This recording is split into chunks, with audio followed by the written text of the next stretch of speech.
Hello hi viewers, இந்த வீடியோவில் பார்த்தீங்கன்னா ராத் அகலே ஹே த பன்சால் மர்டர்ஸ் மூவியோட ரிவ்யூ தான் பார்க்க போகிறோம். அது லாஸ்ட் ஃப்ரைடே நெட்ஃப்ளிக்ஸில் டேரக்ட் ஓடிடி ரிலீஸ் ஆன ஒரு ஹிந்தி மூவி. பேன் இண்டியா லாங்குவேஜில் டப் பண்ணி நெட்ஃப்ளிக்ஸில் டேரக்ட் ஓடிடி ரிலீஸாக ரிலீஸ் பண்ணியிருக்காங்க. இது வந்து பார்த்தீங்கன்னா நவாசுதீன் சித்திக், ராதிகா ஆப்தே இவங்களாம் ஹைலைட் பண்ணியிருக்காங்க இந்த படத்தில். இந்த படத்துக்கு வந்து பார்த்தீங்கன்னா ஹனி டெரன் டேரக்ட் பண்ணியிருக்காரு.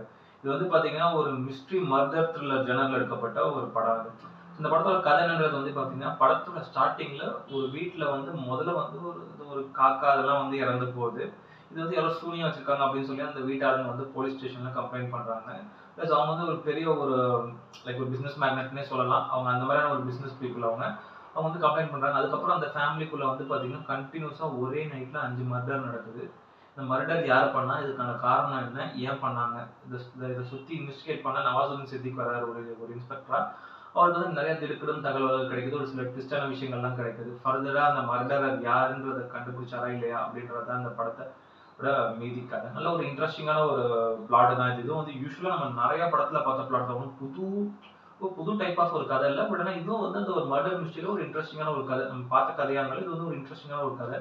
மெயினாக அதில் வந்து பார்த்தீங்கன்னா நவாசுதீன் சித்திக் அவரோட ஆக்டிங் நல்லா இருந்தது. ரொம்ப நேச்சுரலாக அந்த ஒரு கேரக்டராகவே பண்ணியிருக்காரு. அவருக்குள்ள வந்து ஏதோ ஒரு கஷ்டங்கள் இருக்கு. அந்த கஷ்டத்தை தாங்கிட்டு தான் அவர் படம் பூரா வந்து ஆக்ட் பண்றாரு. அட் த சேம் டைம் வந்து அது அவரோட கேரக்டரே வந்து பார்த்தீங்கன்னா இவன் மனசுக்குள்ள ஏதோ ஒன்று வச்சுக்கிட்டு தான் வெளியே வந்து லைக் ஒரு மாதிரி நடிச்சுக்கிட்டு ப்ளஸ் போலீஸாக நான் நடந்துட்டு இருக்கேன் அப்படின்ற மாதிரியான ஒரு கேரக்டர் தான் வருது.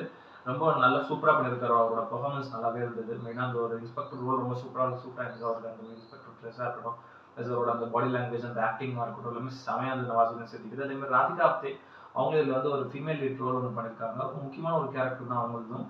நல்ல மெச்சூர்டான ஒரு ரோல், ரொம்ப நல்லா நீட்டாக அவங்க பண்ணியிருந்தாங்க. அது மாதிரி சித்ரங்கதே சிங் அவங்களும் இந்த படத்தில் வந்து ஒரு முக்கியமான ஒரு கேரக்டர். லைக் அவங்களை சுற்றி தான் இந்த கதையை போகுது. அவங்க பெர்ஃபார்மன்ஸும் நல்லா இருந்தது. படத்தில் ஒரு 4-5 சீன் தான் வராங்க. பட் அது 4-5 சீன் தான் முக்கியமான ஒரு சீன். இது இந்த கதைக்கு ரொம்ப முக்கியமான ஒரு சீன். அது ரொம்ப நல்லா சூப்பராகவே அவங்க பண்ணியிருந்தாங்க. ரேவதி அவங்க இதில் வந்து பார்த்தீங்கன்னா சரியான ஒரு ரோல். அவங்ககிட்ட நிறைய ஹியூமர் இருக்கு. இந்த படத்தில் நிறைய அவங்களோட ஹியூமர்லாம் சூப்பராக ஒர்க் அவுட் ஆயிருக்கு. ஒரு சில இடங்களில் காமெடி பண்ணுறாங்க.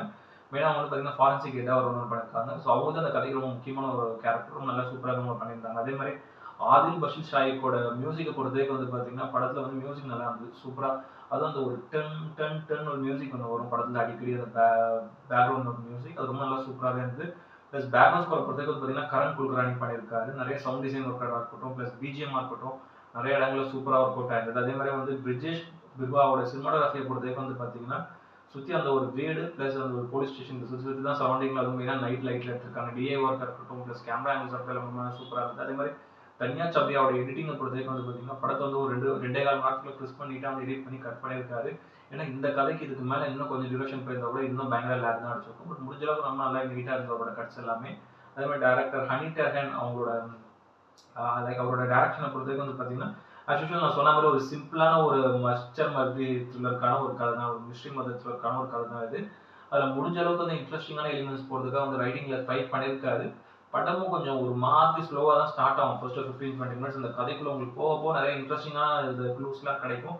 டுவர்ட்ஸ் செகண்ட் ஹாஃப் வந்து பார்த்தீங்கன்னா அப்படி முடிஞ்ச அளவுக்கு வந்து ரைட்டிங்கில் கொஞ்சம் ட்ரை பண்ணியிருக்காரு. பெருசாக ஒரு ட்விஸ்ட் அண்ட் டேர்ன் இல்லைனா கூட ஒரு சில இடத்துல கொண்டு போய் அந்த ஒரு ப்ரீ கிளைமேக்ஸில் ஒரு சின்ன ட்விஸ்ட் வச்சிருக்காரு. அதுதான் இந்த படத்துக்கு ரொம்ப நல்லா இருந்தது. மெயினாக அந்த ப்ரீ கிளைமேக்ஸ் அந்த ஒரு கிளைமேக்ஸ் இருக்க ட்விஸ்ட் இந்த படத்துக்கு ஒரு பெரிய பாசிட்டிவாக இருந்தது. இடையில வந்து லைக் ஸ்க்ரீன் பிளே பொறுத்த வரைக்கும் வந்து பார்த்தீங்கன்னா நிறைய இடங்கள்ல லேக் இருந்தது. ஏன்னா நமக்கு எதுவுமே இன்ட்ரெஸ்டிங்கான சீன்ஸ் உள்ளுக்குள்ள அதிகமாக எதுவும் இல்லை. அப்படியே ஒரு மாதிரி இன்வெஸ்டிகேஷன் சீன்ல செகண்ட் ஹாஃப்ல ஒரு சில இடங்கள்ல லேக் இருந்தது, ஸ்லோவாக போச்சு. ஃபர்ஸ்ட் ஹாஃப் ஓரளவுக்கு கொஞ்சம் அந்த கில்லர் யாருன்னு கண்டுபிடிக்கல. அந்த ஒரு கியூரியாசிட்டி ஒரு சில சீன்ஸ் நமக்கு வந்து திரும்பியும் அந்த கொஞ்சம் ரைட்டிங் ஒரு மாதிரி லேக் ஆகி ஒரு பொறுமையாக நம்ம பார்க்கறது சரி ஓகே செகண்ட் ஹாஃப்ல இன்னும் கொஞ்சம் இன்ட்ரெஸ்டிங்கான மூவி போகும் அப்படின்னு பார்த்தா அந்த இடத்துல நமக்கு யூஸ்வலாக வழக்கமாக பார்க்குற நிறைய படங்கள் மாதிரி தான் செகண்ட் ஹாஃப்ல ஒரு லேக் இருந்தது. டுவர்ட்ஸ் அந்த ஒரு கிளைமேக்ஸ் அண்ட் ப்ரீ கிளைமேக்ஸ் ஓரளவு இன்ட்ரெஸ்டிங்கான ட்விஸ்ட்டை வச்சு படத்தை வந்து முடிச்சிட்டாங்க. ஸோ ஓவராலாக வந்து பார்த்தீங்கன்னா ஒரு நீட்டான ஒரு படம். லைக் ரொம்ப இந்த மாதிரி மர்டர் மிஸ்ட்ரி த்ரில்லர் பார்க்குற ஆடியன்ஸ்க்கு இந்த படம் கண்டிப்பாக ஓரளவு சாட்டிஸ்ஃபை பண்ணும், பிடிக்கும். ஒரு ஆவரேஜ் படமாக இருக்கும். ஸோ காமன் ஆடியன்ஸ் இந்த படத்தை ஒரு வாட்டி பார்க்கலாம். நெட்ஃப்ளிக்ஸில் இருக்குது, டைம் இருக்கும்போது பாருங்க. எல்லா ரீஜனல் லாங்குவேஜும் ஒருத்தருக்கு ஒரு 5-6 ரீஜனல் லாங்குவேஜ் கிட்ட ரிலீஸ் பண்ணியிருக்காங்க. இந்த படத்தோட ரேட்டிங் வந்து பார்த்தீங்கன்னா 10க்கு வந்து ஒரு 6 கொடுக்கலாம். அந்தளவுக்கு ஒரு ஒர்த்தான ஒரு ஒன் டைம் டீசன்ட் வாட்ச் இது. டைம் இருக்கும்போது பாருங்க, நல்லா ஓரளவுக்கு என்ஜாய் பண்ணுங்க இந்த ஒரு வீக்கெண்டில். இந்த வீடியோ பிடிச்சிருந்தா லைக் பண்ணுங்க, கமெண்ட் பண்ணுங்க, ஷேர் பண்ணுங்க, இந்த சேனல் சப்ஸ்கிரைப் பண்ணுங்க. இந்த வீடியோட லிங்க்கும் உங்கள் ஃப்ரெண்ட்ஸ் எல்லாருக்கும் ஷேர் பண்ணுங்க. இன்னொரு நல்ல வீடியோவில் மீட் பண்ணலாம். ஓகே ஃப்ரெண்ட்ஸ், தேங்க்யூ, பாய்.